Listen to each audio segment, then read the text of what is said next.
أعوذ بالله من الشيطان الرجيم. بسم الله الرحمن الرحيم. يسألونك عن الأهلة قل هي مواقيت للناس والحج وليس البر بأن تأتوا البيوت من ظهورها ولكن البر من اتقى وأتوا البيوت من أبوابها واتقوا الله لعلكم تفلحون. وقاتلوا في سبيل الله الذين يقاتلونكم ولا تعتدوا إن الله لا يحب المعتدين.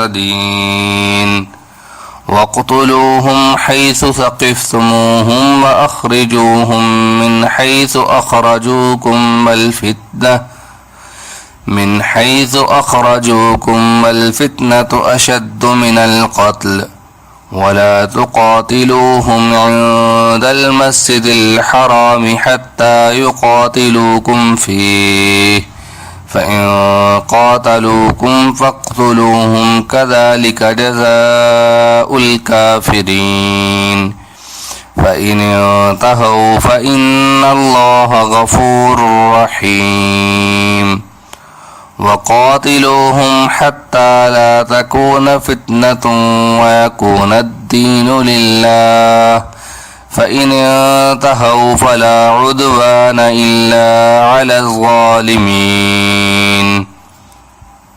الشهر الحرام بالشهر الحرام والحرمات قصاص فمن اعتدى عليكم فاعتدوا عليه بمثل ما اعتدى عليكم واتقوا الله واعلموا أن الله مع المتقين.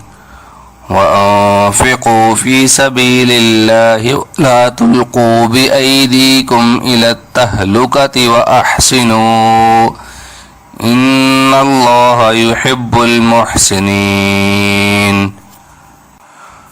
وأتموا الحج والعمرة لله فإن أحصرتم فما استيسر من الهدي ولا تحلقوا رؤوسكم حتى يبلغ الهدي محله فمن كان منكم مريضا أو به أذى من رأسه ففدية من صيام أو صدقة